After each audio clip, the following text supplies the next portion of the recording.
This is Bob Proctor with lesson number 2 in the classic As a Man Thinketh. James Allen was certainly, I guess you could say, in zone when he wrote this book. He was a tuned-in human being.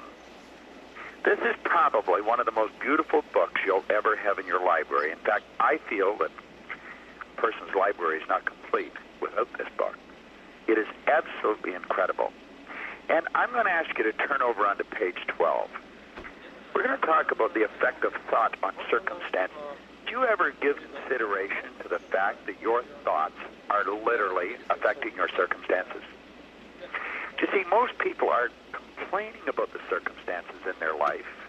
And what they're doing is they're thinking thoughts that are creating them. Now you may say, oh, come on. Well, if you do a little research, you're going to realize that thought waves are the most potent form of energy that there is. Thought waves are cosmic waves that penetrate all time and space.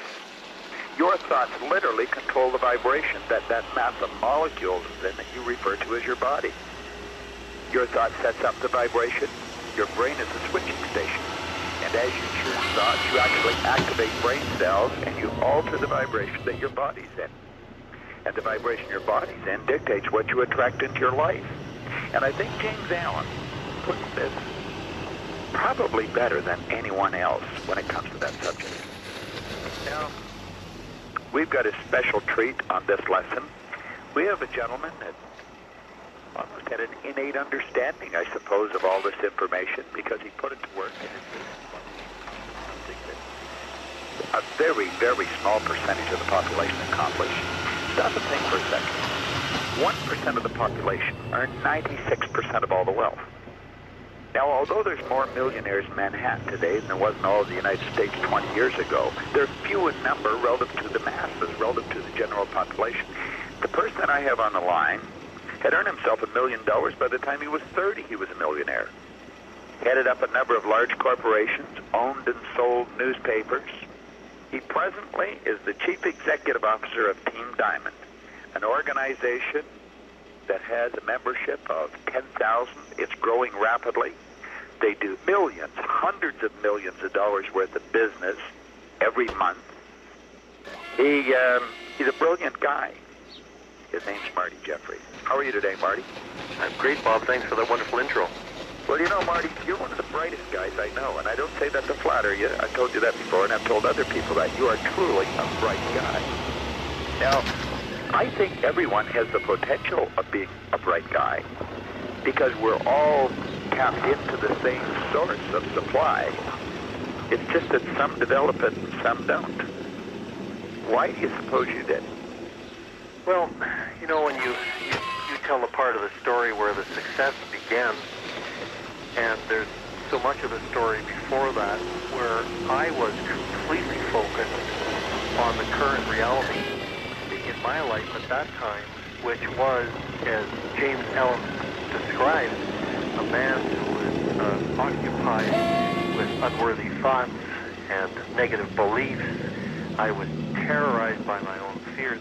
I told you one time, Bob, I was going to write a book called Scared Successful because it just occurred to me that I could work better scared than most people could for money. But it's a terrible, awful way to become wealthy if you've got every morning a bent called tiger chasing you because you're so afraid.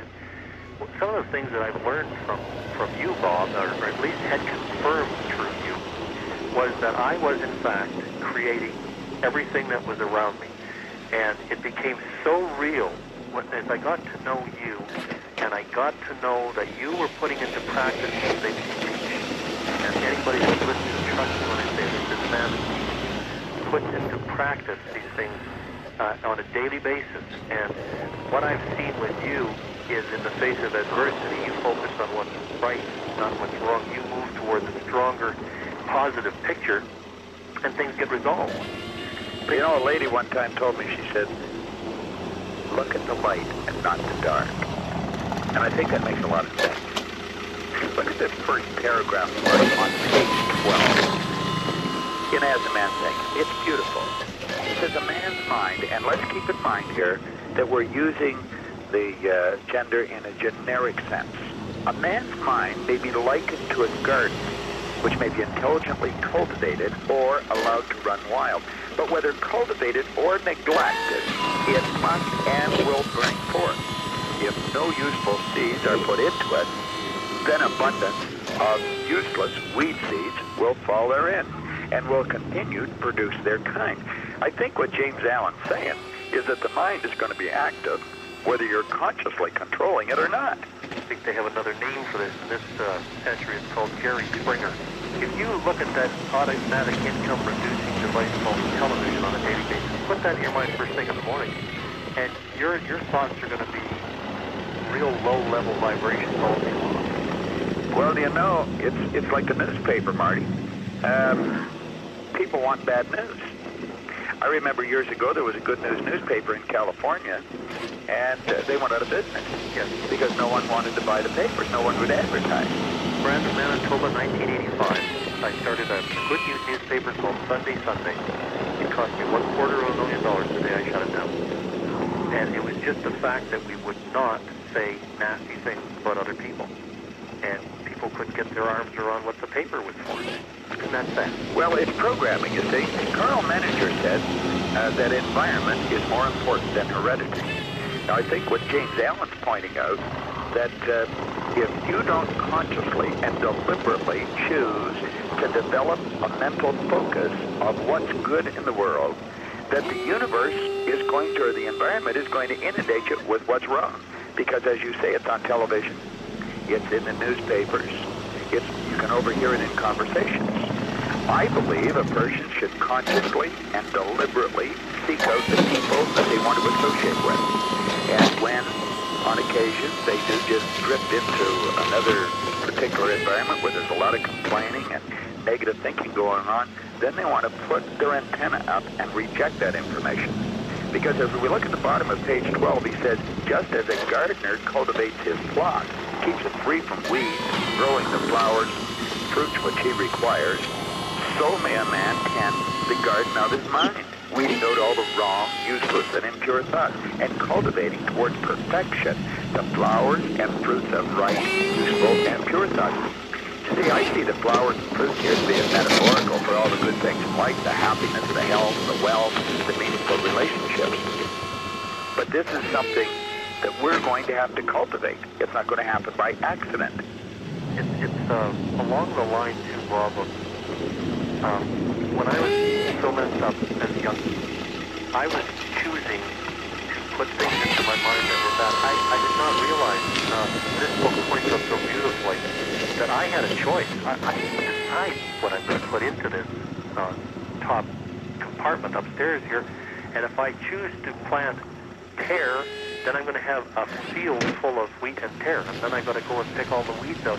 If I just choose every single day to put in positive seed, then wonderful things grow out of them. That's what I got from that first paragraph. Well, that's exactly the way it is. Now, if we go down a little further here, he says by pursuing this process, a man sooner or later discovers that he's the master gardener of his soul, the director of his life. He also reveals within himself the laws of thought and understands with ever-increasing accuracy how the thought forces and mind elements operate in the shaping of his character, his circumstances, and his destiny. By pursuing this process, by studying to think about themselves, about their mind, and he says he reveals within himself the laws of thought, because thought does operate by law. Thought is energy, and all energy moves in a very orderly way. And then he points out, and we'll understand with ever-increasing accuracy. In other words, as we continue to study this, our awareness increases, and increases, until we see that the thought forces and the mind elements do shape our life.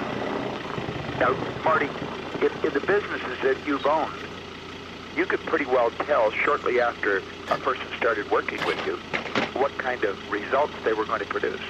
Would you agree? Yes. You could tell that by their conversation, by the way they walk, by the way they talk, by the way they greet people. And the people with whom they associated. Absolutely. Show me a loser, they've got a loser for friends. Birds of a feather flock together is a scientific law. It's not just a cute saying. Well, you know, as you come down on page 13, Marty, we point out here that thought and character are one. And that character can only manifest and discover itself through environment and circumstance. The outer conditions of a person's life will always be found to be harmoniously related to his inner state. In the seminars, I've pointed out for years that you can tell what's going on in a person's mind by what's going on outside of them. You nailed it. Intuitively, I know something. Every once in a while, from the outside comes confirmation that you are on the right track. And thought and character are one. What do you think? When you first came to a seminar, I was in Las Vegas, where it was, yeah. I knew that, I wanted you to come to the seminar. And I wanted you to come to the seminar because I knew that you were doing what we were teaching, or you would have never experienced the success that you're experiencing. But I also knew that the odds of you being able to articulate on exactly why everything was turning out as it was rather slim. Because very few people can articulate on exactly why they're winning. Agreed. Now, at 30 years old, you had experienced more success than most people would in an entire lifetime. And so, I studied your results. I got to know, I'd asked a few questions. I got to know your background. And I thought, I know when that guy comes to the seminar, he's going to see that this is exactly how he did it.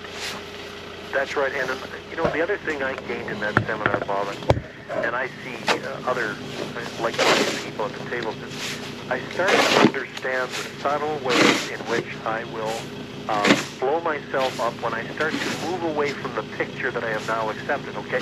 So now I'm a millionaire. Big deal. I remember looking in the mirror at 30 and saying, well, this is completely confusing. You're rich and you're still a jerk. I could not bring those two things together because I thought people that have money gain somehow class and all this, and they know what's going on. And I got there and I didn't know what was going on. I was doing all of the things that were required to succeed in business, but I did not know any of the theory behind it. Well, it's a strange thing, Marty, but earning money has nothing to do with intelligence. It has nothing to do with background. It has nothing to do with most of the things that we've been taught. Earning money has to do with doing things in a certain way. But it wasn't just the money that I was looking at what you had done. You had taken and creatively put organizations together out of thin air. Yeah. And that was what fascinated me. I know a lot of people that have money that don't know the war's over. I'm really not interested in studying their lives because I don't want what they've done. They seem to be one of the most corrupt, vile people on the planet. Still have money.